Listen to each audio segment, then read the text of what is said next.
Dezembro de 1944. Enquanto os aliados acreditavam que o inverno deteria qualquer ofensiva alemã, Hitler lançou seu último e desesperado contra-ataque na frente ocidental. A Operação Wacht am Rhein, conhecida como a Batalha das Ardenas. No centro dessa ofensiva brutal estavam os Kampfgruppen, grupos de combate móveis compostos pelos membros mais temidos da Waffen-SS. À frente da vanguarda estava o Kampfgruppe Peiper, liderado pelo ambicioso e implacável SS Sturmbannführer Joachim Peiper, veterano da Frente Oriental e protegido de Himmler. Esta unidade parte da 1ª Divisão Panzer SS Leibstandarte Adolf Hitler. Estava equipada com tanques Panther e King Tiger, semi-lagartas e canhões de assalto, e tinha a missão de avançar até Stavelot, Stoumont e além. Operando ao lado dela estava o Kampfgruppe Hansen, comandado pelo SS e Standartenführer Max Hansen, também da Leibstandarte, que tinha a tarefa de apoiar o flanco esquerdo do avanço e limpar as estradas da resistência americana.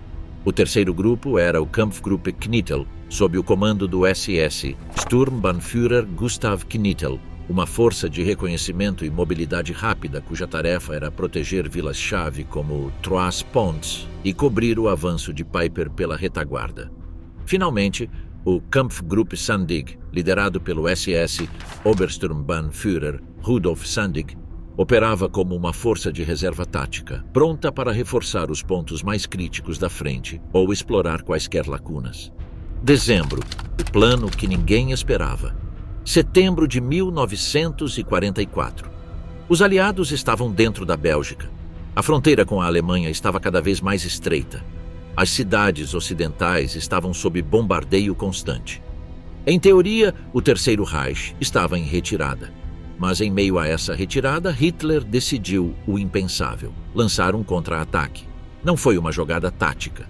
Foi uma tentativa desesperada de reverter a guerra com um único golpe.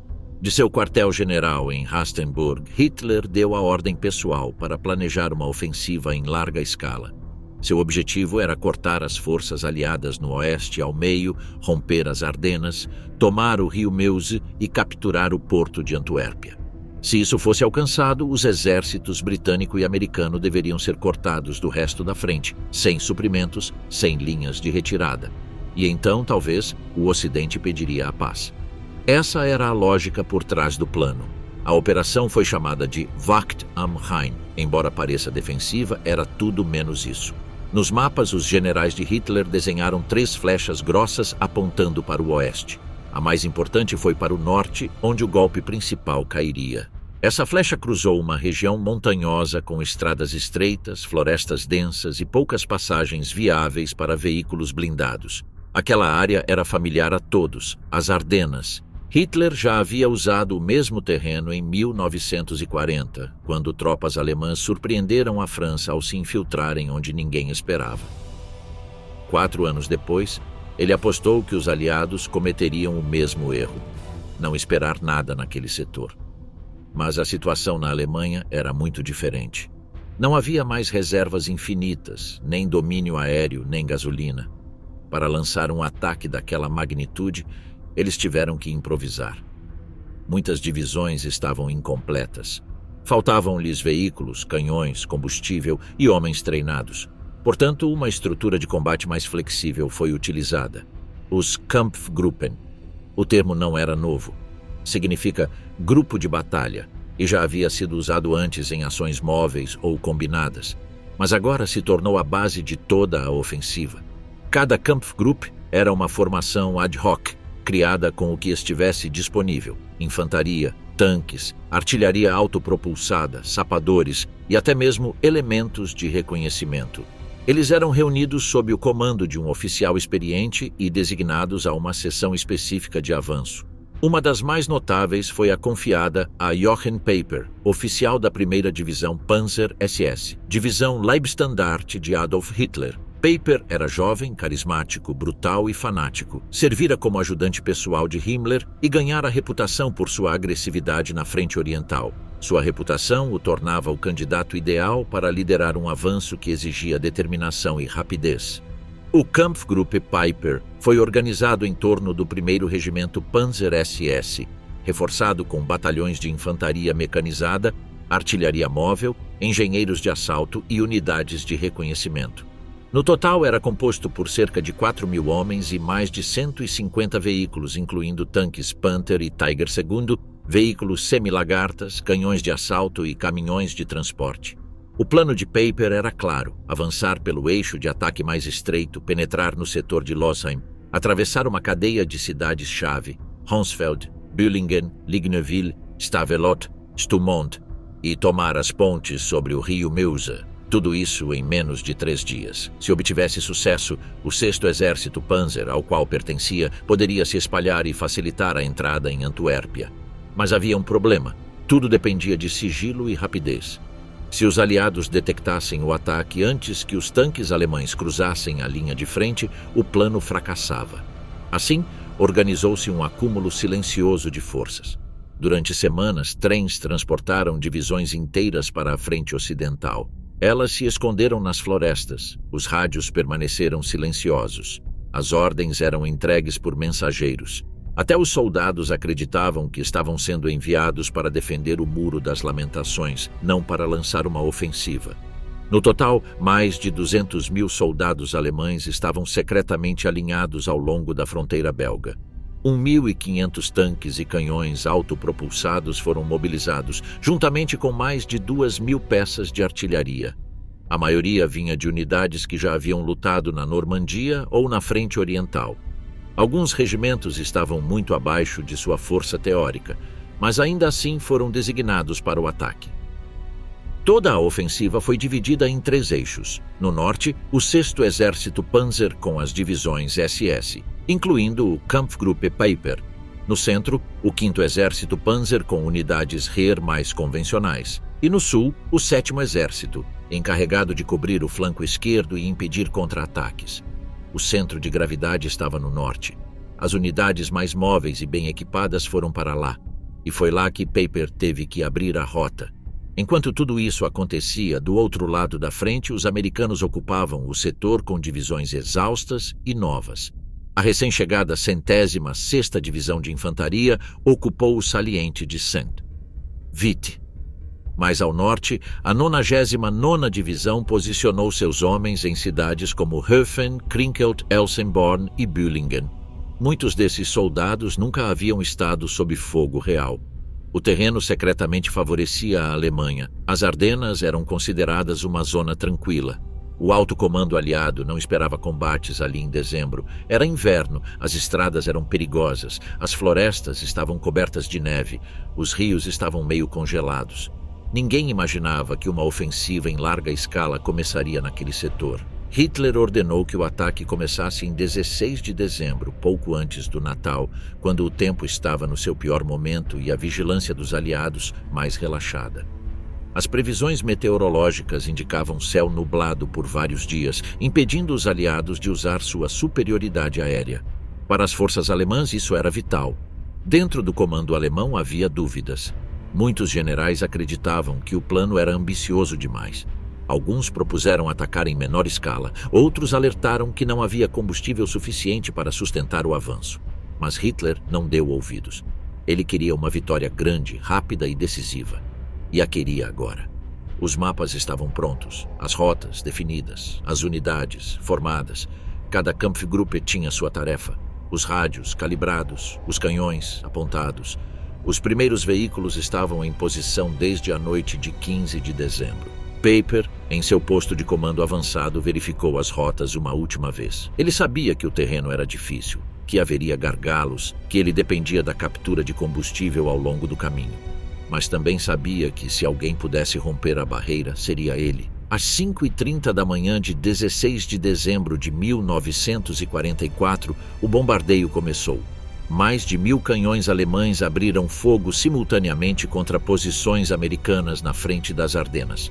As linhas telefônicas foram cortadas. As trincheiras estavam cobertas de fumaça. Os primeiros pelotões aliados, surpresos, responderam da melhor forma possível. Mas, a essa altura, a ofensiva já estava em andamento. O Kampfgruppe Peiper logo começou a se movimentar. Seus tanques avançavam por estradas estreitas, escorregadias e cobertas de gelo. As colunas eram longas, lentas e vulneráveis, mas ele estava na vanguarda, determinado a romper a linha de frente com um golpe direto. Ele não sabia o que o esperava, mas sua ordem era simples: avançar, sem parar, sem questionar. E assim começou a marcha de uma unidade que, em apenas uma semana, se tornaria um dos símbolos mais sombrios da guerra no Ocidente. A história de seu avanço é também a história da última tentativa de Hitler de mudar o curso de uma guerra já perdida. O primeiro golpe, Kampfgruppe Peiper cruza a frente. Ainda estava escuro quando a floresta das Ardenas começou a tremer. Às 5h30 da manhã de 16 de dezembro de 1944, mais de 1000 canhões alemães abriram fogo simultaneamente contra a frente americana. Em questão de segundos, a calmaria glacial se transformou em uma tempestade de barulho, explosões e confusão. No norte da frente, perto de Losheim, o Kampfgruppe Peiper aguardava o sinal para se movimentar. O objetivo de Jochen Peiper era claro: avançar o mais rápido possível para o oeste, esmagar as unidades aliadas que encontrasse pelo caminho e tomar as pontes sobre o rio Meuse.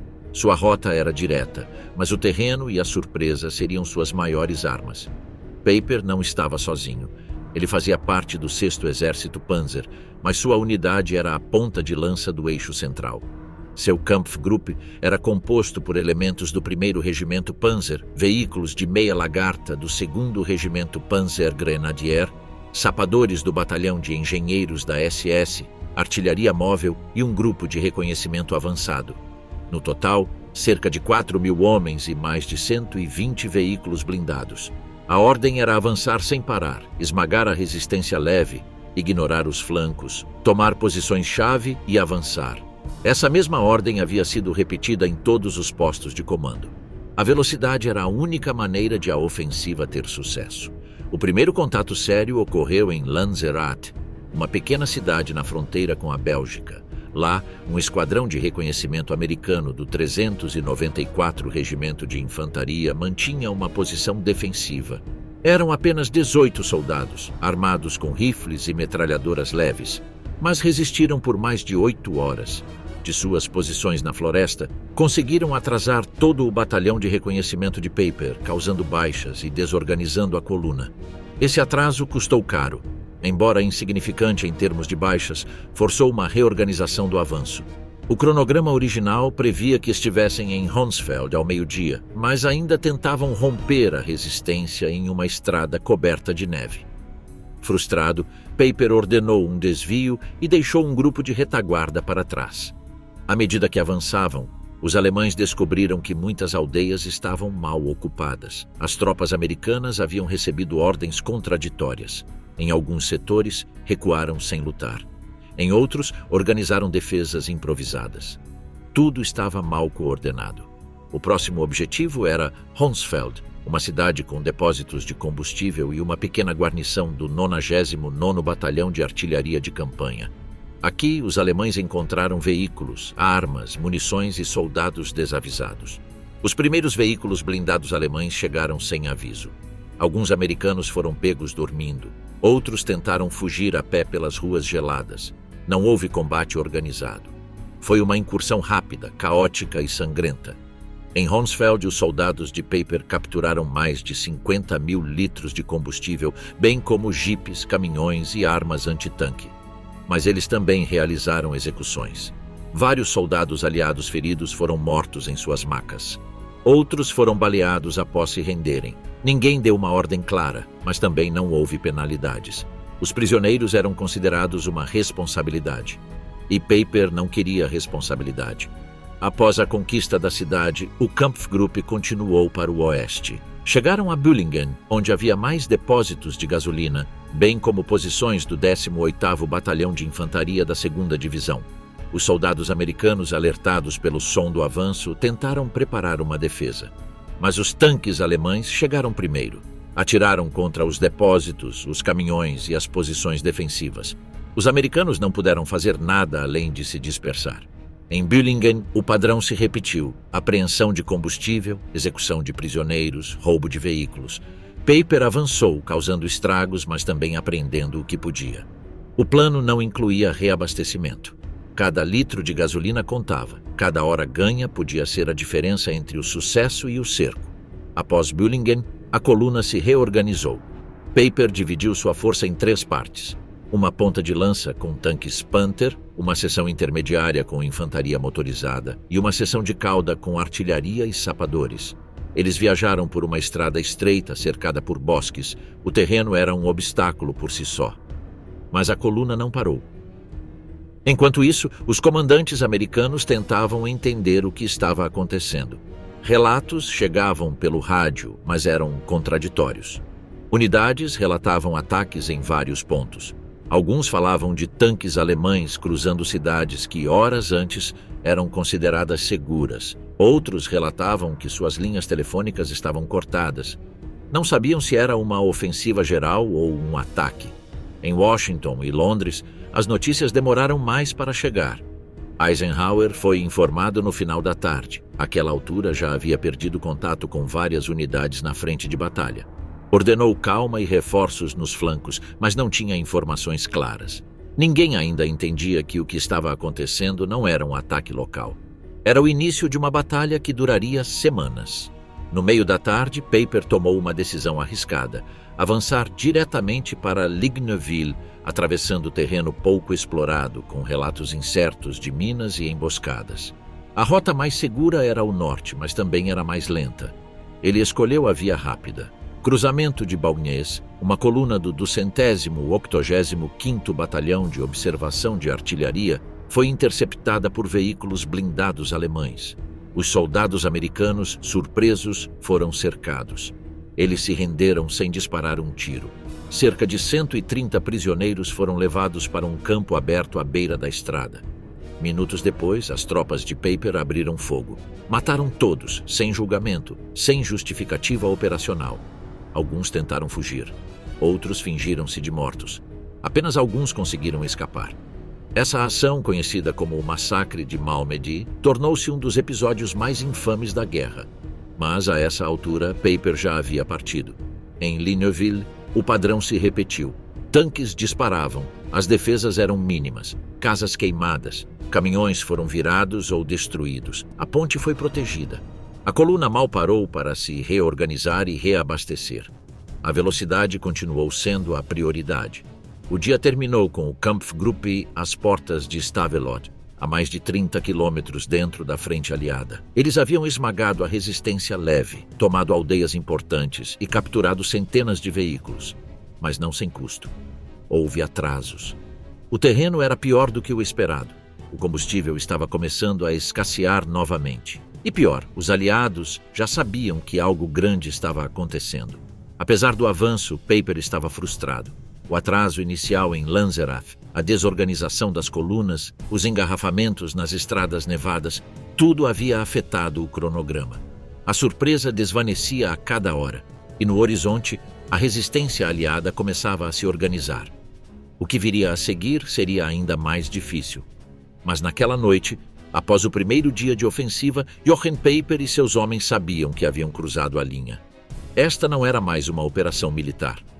Era uma marcha brutal, sem regras, sem restrições e sem retorno.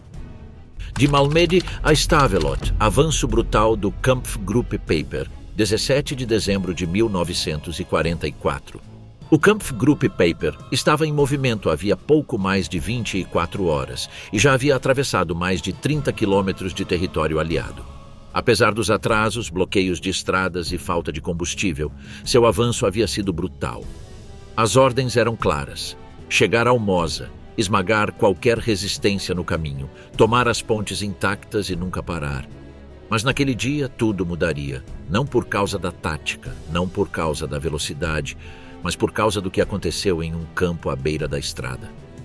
Pela manhã, após reorganizar a coluna após a captura de Bühlingen, Paper decidiu seguir em direção a Ligneville, uma pequena cidade no caminho para Stavelot. Para chegar lá, ele teve que passar pela junção de Baugnes, um cruzamento comum entre estradas secundárias, a meio caminho entre Malmedy e Ligneville. O que parecia apenas mais um cruzamento tornou-se um ponto de virada.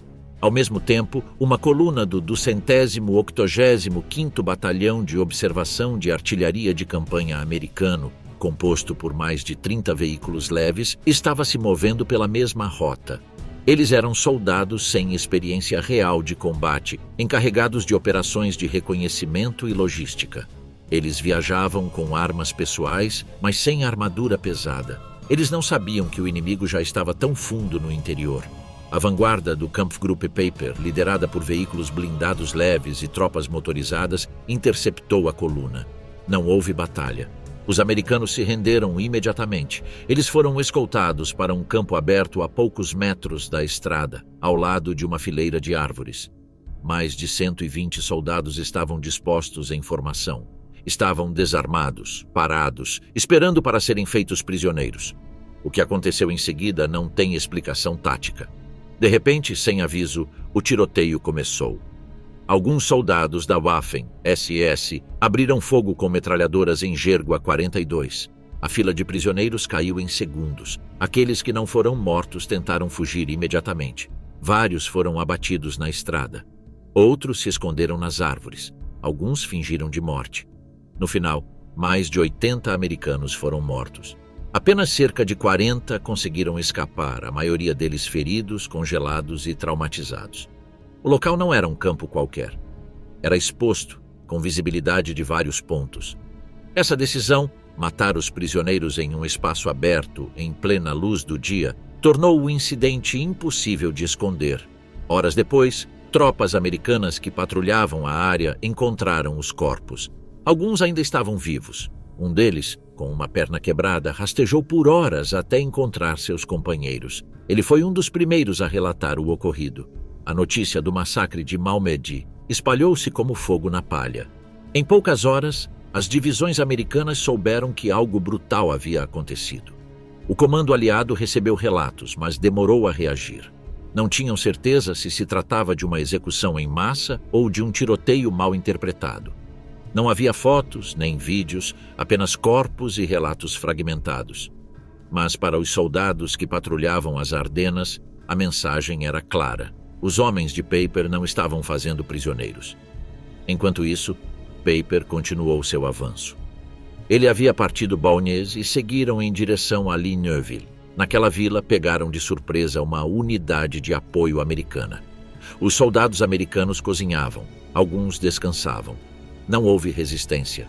A coluna alemã entrou atirando. Caminhões foram destruídos, posições foram tomadas e novamente houve execuções. Vários soldados americanos foram mortos após se renderem. Em uma casa, 3 homens escondidos no porão foram queimados vivos. Peiper não parou. Naquela mesma tarde, avançou em direção a Stavelot, um ponto-chave em sua rota.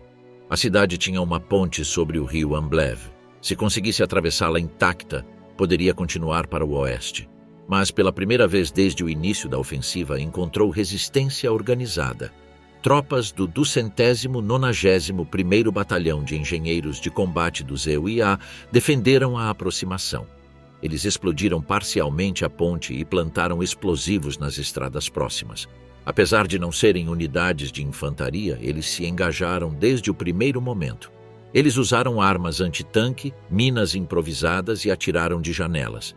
Eles conseguiram atrasar a entrada alemã por várias horas. Peiper ordenou um ataque de várias direções. Tanques da SS tentaram atravessar a ponte danificada. Um tanque caiu em uma vala. Outro explodiu após passar por cima de uma mina. A infantaria tentou cercar a cidade pelo norte, mas foi repelida por fogo de morteiro. A luta se intensificou. Pela primeira vez, Peiper teve que interromper seu avanço. Durante esse período, suas tropas se dividiram. Alguns pelotões tomaram rotas alternativas para cidades próximas, como Trois-Ponts e Parfondruy. Conflitos ocorreram nessas áreas. Em Trois-Ponts, os americanos já haviam destruído a ponte principal sobre o rio Salm, bloqueando a passagem de tanques. O plano alemão de continuar avançando rapidamente começava a se desfazer.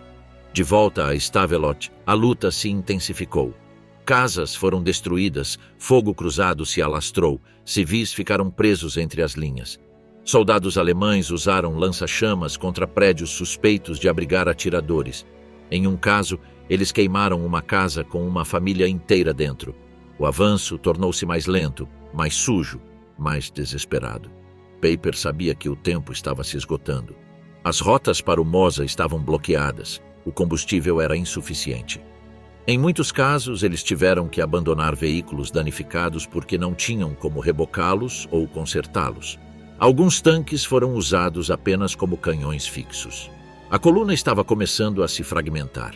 Além disso, a notícia do massacre de Malmed não se espalhou apenas entre as tropas americanas. Também chegou à imprensa. Correspondentes de guerra enviaram relatórios e logo os comandantes aliados começaram a ser pressionados a responder.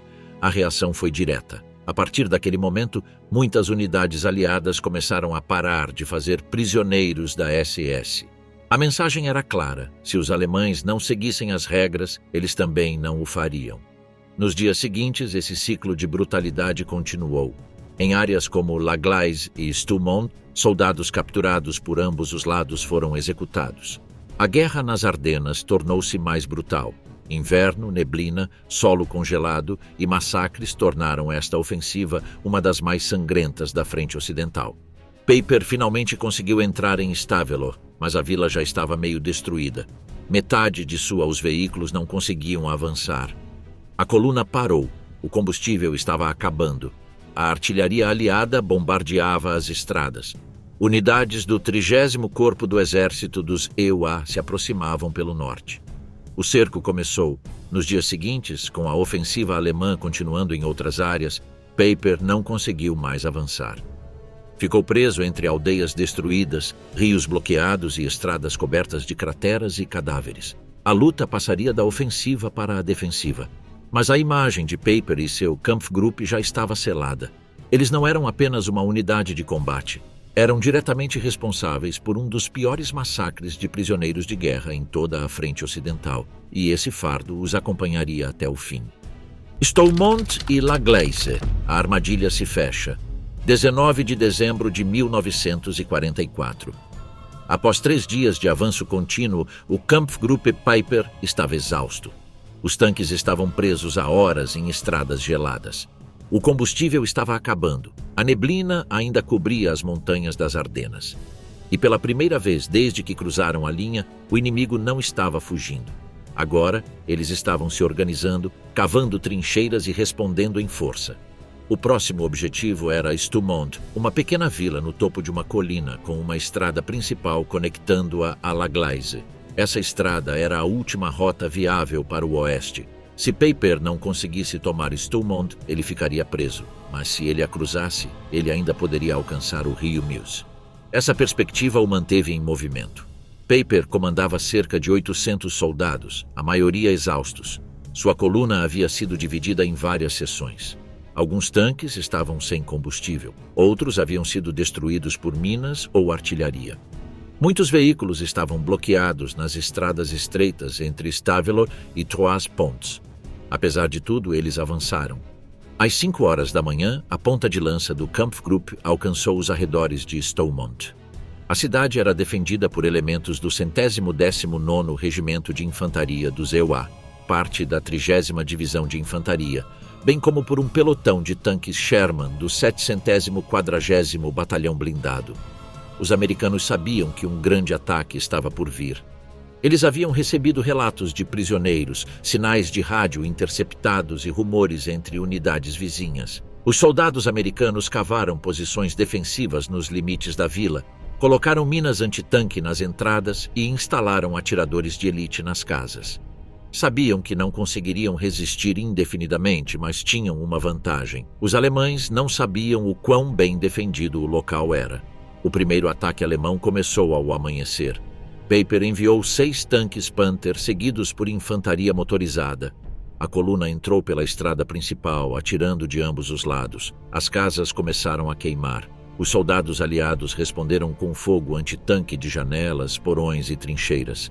Cada rua se tornou um campo de batalha. Cada casa, um bunker improvisado. Na colina atrás da vila ficava o Sanatório Saint-Edouard, um grande edifício de pedra com vista direta para o vale. Lá, além das tropas americanas, estavam mais de 200 civis belgas, a maioria idosos, mulheres e crianças. Quando a luta começou, eles buscaram refúgio nos porões. A artilharia aliada chovia sobre a aldeia sem parar. Os tiros não faziam distinção entre combatentes e não combatentes. Os alemães conseguiram capturar o sanatório no primeiro dia. De lá, controlaram visualmente a entrada leste da aldeia. Peiper a utilizou como centro de comando. Estacionou vários veículos blindados no jardim e colocou metralhadoras pesadas nas janelas. Mas essa vantagem não duraria. Os americanos, vendo os alemães se entrincheirando, começaram a se reorganizar. O comando do setor foi atribuído à 82ª Divisão Aerotransportada, veterana da Normandia. Junto com eles vieram reforços do 112º Regimento de Infantaria, peças de artilharia autopropulsada e engenheiros de combate. O plano era cercar La Gleize e Stoumont, bloquear todas as saídas e aniquilar completamente o Kampfgruppe Peiper. Enquanto isso, em La Gleize, localizada a 5 quilômetros de Stoumont, as unidades alemãs começaram a se fortificar. Eles sabiam que, se o avanço falhasse, teriam que recuar para lá. Eles bloquearam ruas, prepararam pontos de tiro, colocaram minas e até usaram veículos destruídos como barricadas. Os civis foram forçados a se abrigar em porões ou evacuar a pé. Em 20 de dezembro, a luta se intensificou. Tanques americanos contra-atacaram do leste. Eles entraram em Stoumont de várias direções. Eles conseguiram recapturar parte da vila, mas foram repelidos pelo fogo cruzado. Houve combate corpo a corpo nas ruas, ataques de lança-chamas e explosões em cada esquina. Os alemães mantiveram o controle das alturas, os americanos, a artilharia. No mesmo dia, engenheiros aliados destruíram as pontes de Stavelot e Trois Ponts, bloqueando completamente a retirada de Peiper. O cerco foi fechado. As tentativas alemãs de enviar reforços do leste fracassaram. O restante do 1º Corpo Panzer SS ficou preso em enormes engarrafamentos nas estradas das Ardenas, bombardeado pelo ar. Não conseguiram avançar. Ninguém viria em auxílio de Peiper. Na frente de batalha, cada hora contava. Em 21 de dezembro, uma companhia de paraquedistas do 504º Regimento de Infantaria cruzou o rio Amblève e atacou pelo norte. Capturaram várias casas nos arredores de Stoumont e empurraram a linha alemã de volta para o centro da vila. A luta foi feroz. Em uma igreja, eles encurralaram uma dúzia de soldados alemães que se recusaram a se render. Queimaram-nos vivos com lança-chamas. Os americanos começaram a usar alto-falantes com gravações de rendições em alemão. Os alemães responderam com fogo de morteiro. Foi uma luta implacável. Muitos soldados dormiam 2 horas por dia, comiam neve e lutavam com munição recuperada dos mortos. Atiradores alemães escondidos em sótãos e torres causavam baixas a cada hora. Enquanto isso, em La Gleize, os civis lutavam para sobreviver sob o bombardeio.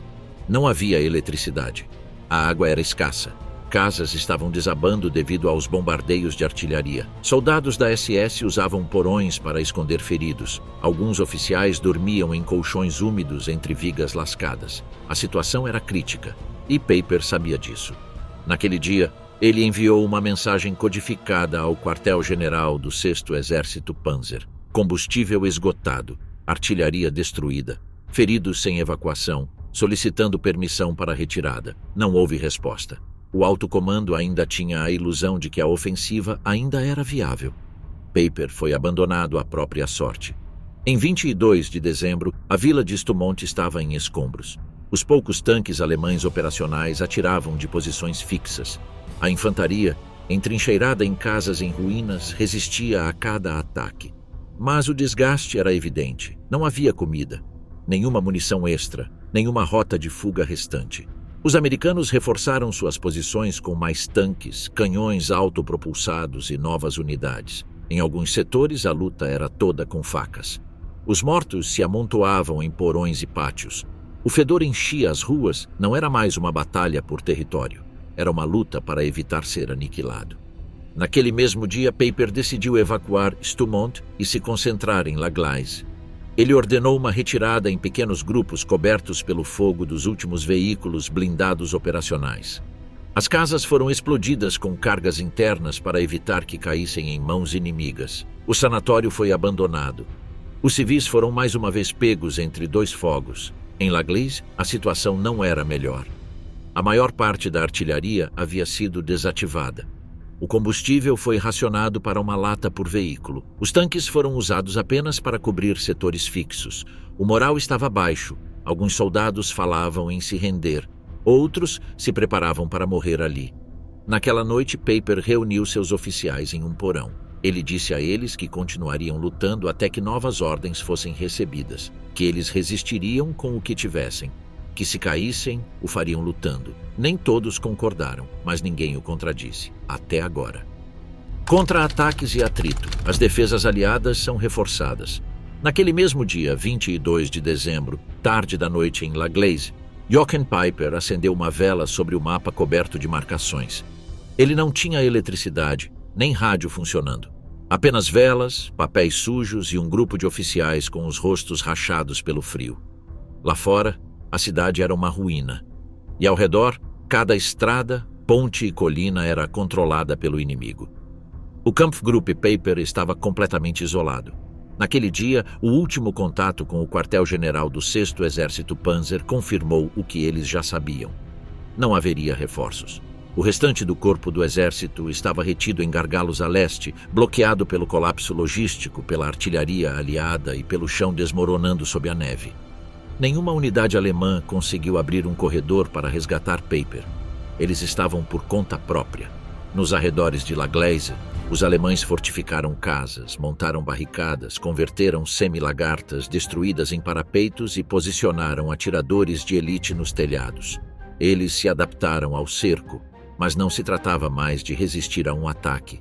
Tratava-se de sobreviver a um cerco sem suprimentos, sem rota de fuga e com um inimigo determinado a destruí-los. As tropas americanas intensificaram a ofensiva. Do norte, o 54º Regimento de Infantaria Paraquedista da 82ª Divisão Aerotransportada avançava com precisão. Eles conheciam cada colina, cada trilha.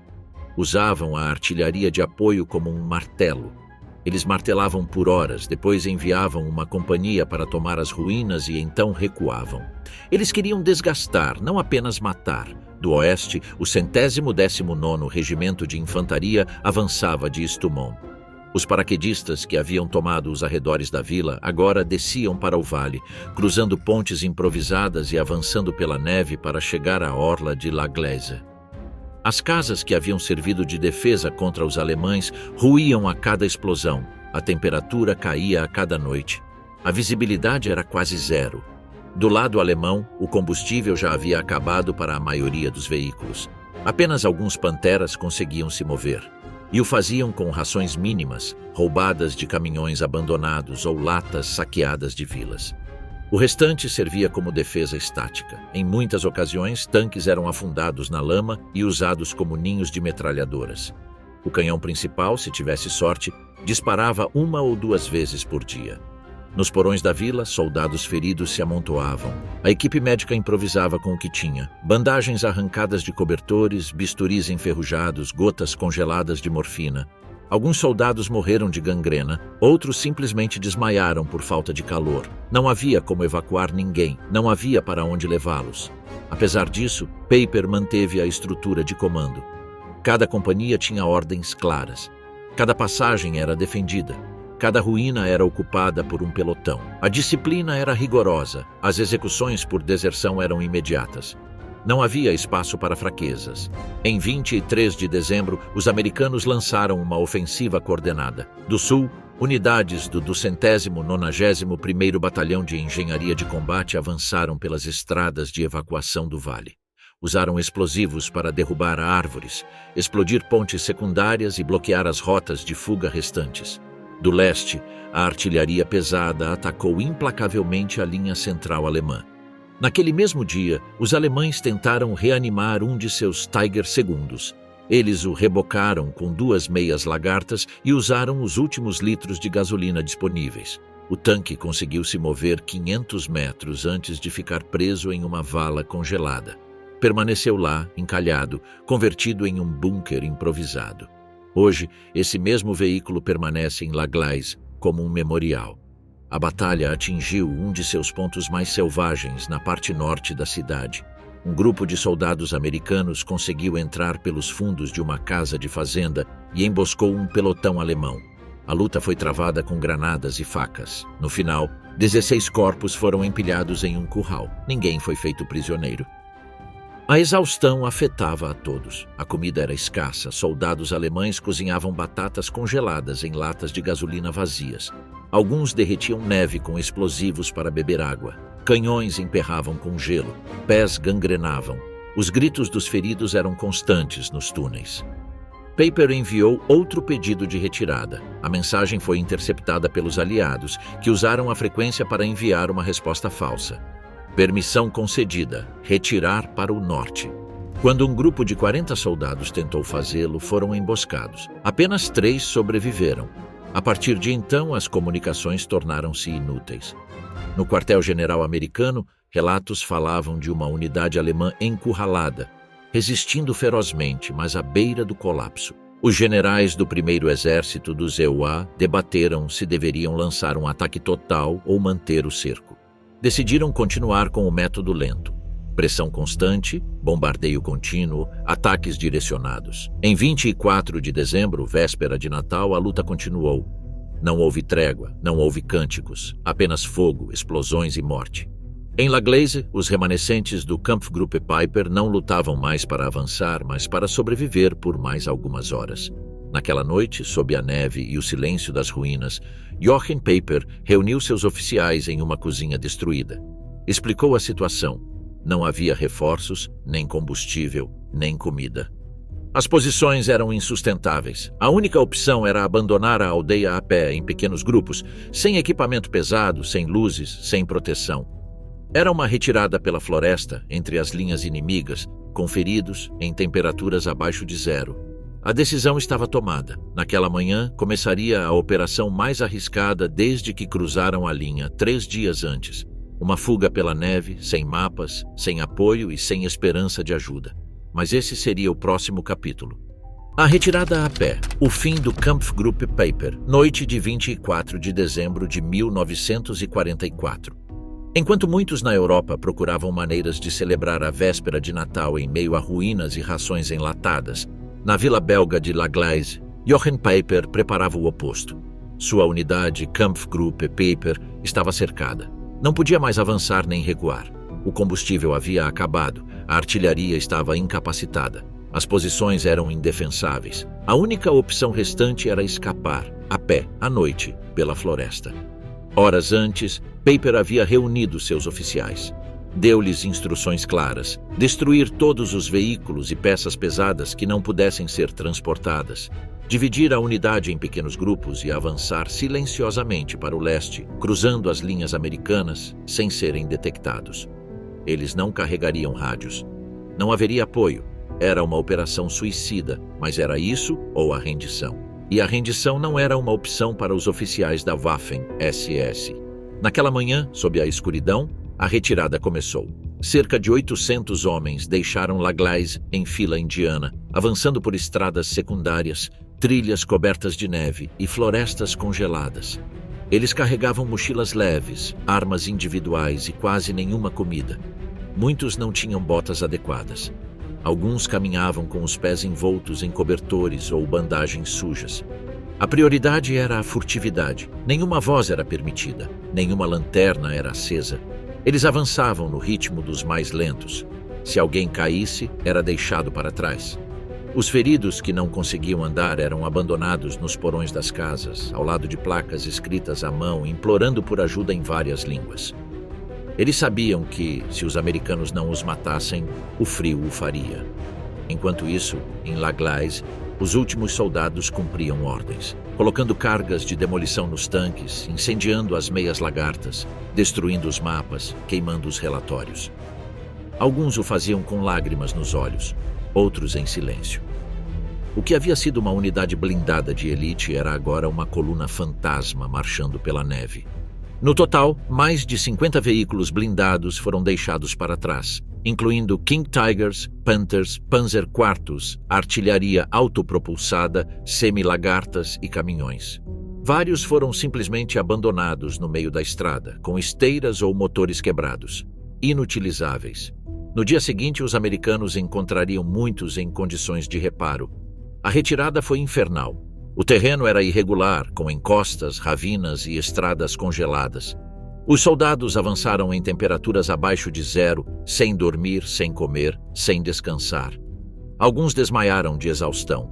Outros sofreram alucinações de frio e fome. Cada passo era uma luta. Em vários pontos, os grupos alemães encontraram patrulhas americanas. Em alguns casos, houve breves tiroteios. Em outros, eles conseguiram evitar o contato, desviando-se pela mata. A escuridão e o mau tempo trabalharam a seu favor, mas também causaram desorientação. Alguns pelotões se perderam e acabaram andando em círculos por horas. O objetivo era alcançar as linhas alemãs perto de Vannes e Stavelot, onde unidades do 6º Exército Panzer ainda estavam presentes. Mas a área estava sob fogo constante. As estradas estavam bloqueadas. As pontes destruídas, não havia placas nem pontos de referência claros. Aqueles que conheciam o terreno foram para a frente de batalha. Os demais permaneceram em silêncio. Um dos pontos mais difíceis foi a travessia do rio Salm. A água estava parcialmente congelada, mas intransitável. Passagens naturais, pontes improvisadas e áreas de passagem tiveram que ser encontradas. Alguns soldados atravessaram com água pela altura do peito.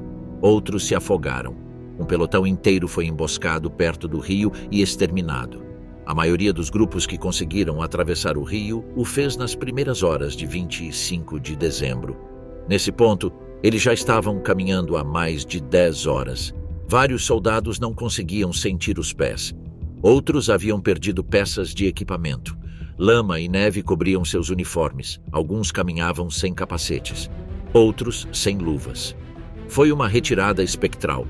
Enquanto isso, em La Gleize, as tropas americanas finalmente entraram na cidade. Eles a encontraram em ruínas. As ruas estavam cheias de sucata, veículos em chamas e corpos congelados.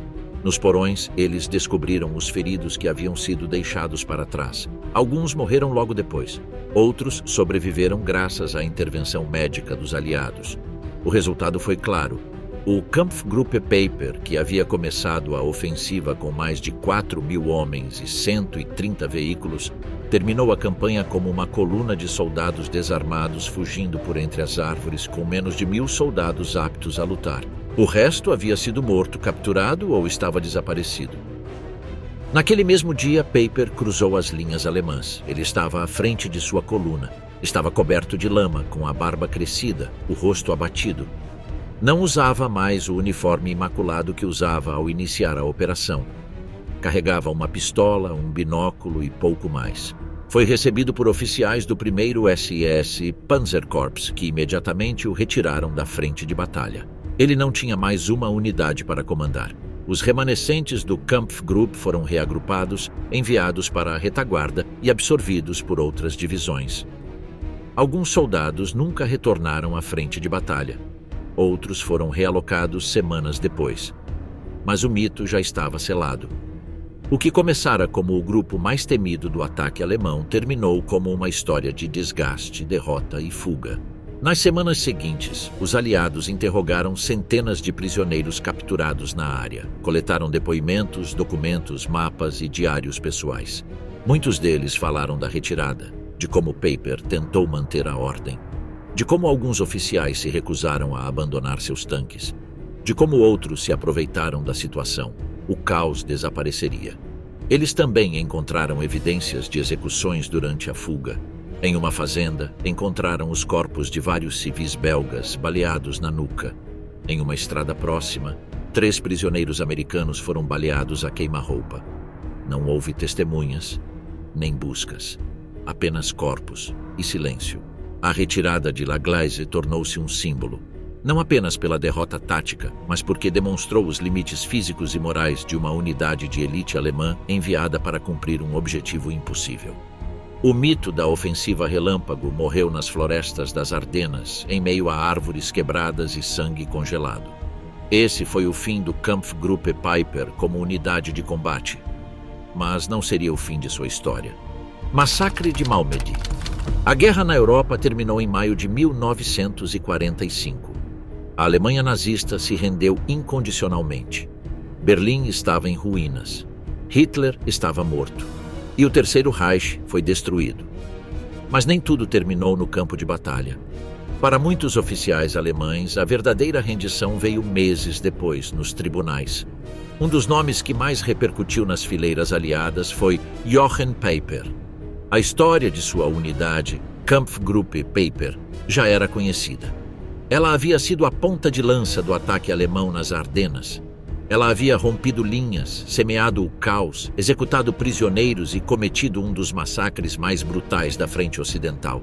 Esse crime, o massacre de Malmedy, não foi esquecido.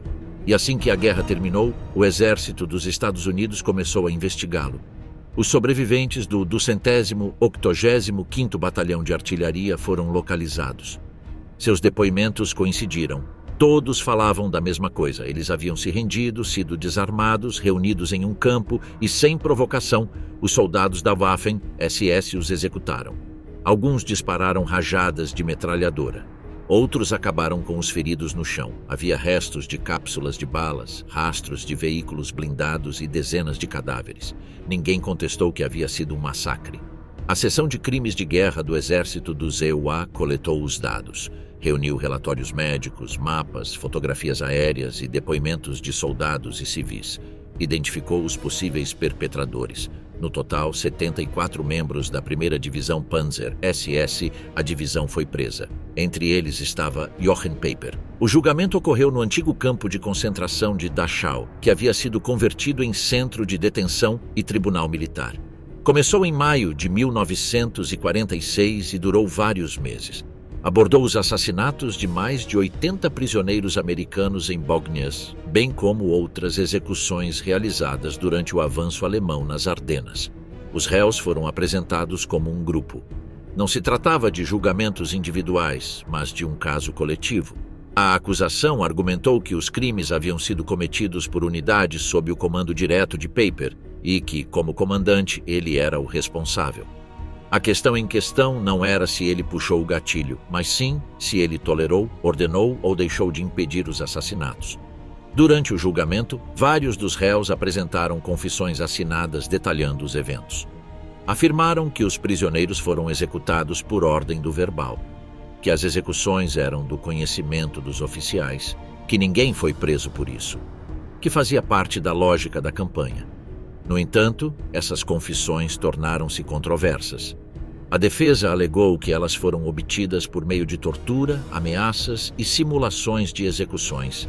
Afirmou que vários dos acusados foram espancados, mantidos acordados por dias e submetidos a pressões físicas e psicológicas. Um dos soldados, Rudolf Freimuth, cometeu suicídio após confessar. Outro alegou ter sido forçado a assinar sob ameaça de morte. O julgamento tornou-se um escândalo. A imprensa americana ecoou as acusações. Alguns jornais questionaram a validade das confissões. No Congresso dos Estados Unidos, uma comissão especial, chefiada pelo senador Raymond Baldwin, começou a analisar o caso. O julgamento de Malmedy tornou-se o foco de um debate sobre a legalidade dos procedimentos judiciais do pós-guerra. Enquanto isso, os promotores mantiveram sua posição. Eles mostraram fotografias dos corpos congelados no campo de Baugnez. Eles apresentaram relatórios forenses. Eles reproduziram depoimentos de sobreviventes que escaparam feridos. Eles mostraram mapas mostrando as rotas do Kampfgruppe Peiper e listas de execuções documentadas em Hounsfeld, Ligneville e Stavelot. Em julho de 1946, o veredito foi dado. 43 dos réus foram condenados à morte por enforcamento. 22 outros receberam prisão perpétua. O restante recebeu sentenças menores. Jochen Peiper foi condenado à morte. Os condenados pediram para ser fuzilados como soldados. O tribunal recusou. A forca foi preparada. As execuções foram marcadas para 1948. Mas então a pressão política começou.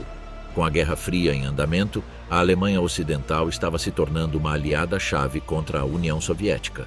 O novo governo alemão pressionou por uma revisão dos julgamentos. Políticos americanos começaram a questionar os métodos usados em Dachau. O general Lucius Clay, o governador militar da Alemanha, ordenou uma revisão de todo o processo. Uma comissão militar concluiu que houve graves irregularidades. As confissões obtidas sob coação não podiam ser consideradas provas válidas. As sentenças foram revistas. As execuções foram suspensas. Uma onda de comutações de sentenças começou. Em 1951, a maioria das sentenças de morte havia sido anulada. Os prisioneiros começaram a ser libertados gradualmente. Em 1956, após 11 anos de prisão, Jochen Peiper foi libertado. Ele havia passado 5 anos no corredor da morte, aguardando a execução. Agora, ele estava saindo pela porta da frente. Peiper aposentou-se para a vida civil. Trabalhou como tradutor e editor para uma editora alemã. Mudou-se então para a França, para uma pequena cidade chamada Traves, na região de Haute-Saône. Comprou uma casa antiga, morou com a esposa e evitou aparições públicas. Mas não passou despercebido. Ativistas antifascistas começaram a denunciar sua presença. Campanhas foram organizadas para expulsá-lo.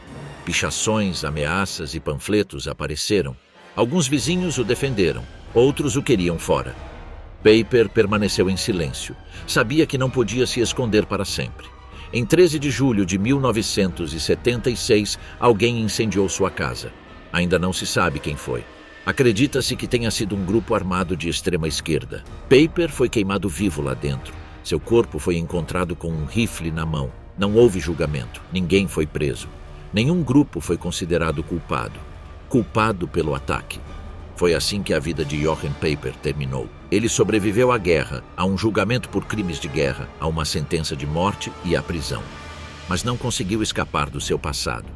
Massacre de Malmedy ainda é lembrado como um dos crimes mais atrozes cometidos por unidades alemãs na frente ocidental. O local do assassinato foi transformado em um memorial. Há placas, fotografias e nomes gravados em pedra. Todos os anos, veteranos e familiares das vítimas se reúnem ali para prestar homenagem. O caso de Peiper estabeleceu um precedente. Ele foi um dos poucos comandantes alemães de alta patente julgados por um crime específico cometido em batalha, não em campos de concentração ou campos de extermínio. Seu julgamento, condenação e libertação simbolizam a complexidade da justiça do pós-guerra, entre a verdade, a política e a memória. Mas, para além do tribunal, os fatos falam por si. Em dezembro de 1944, sob ordens diretas, uma unidade de combate assassinou soldados desarmados, destruiu aldeias inteiras e deixou um rastro de terror em seu rastro. Esse crime ficou gravado em documentos, fotografias e túmulos. E assim, para além do julgamento, a história nunca esqueceu Peiper, nem o que seu Kampfgruppe realizou nas florestas congeladas das Ardenas.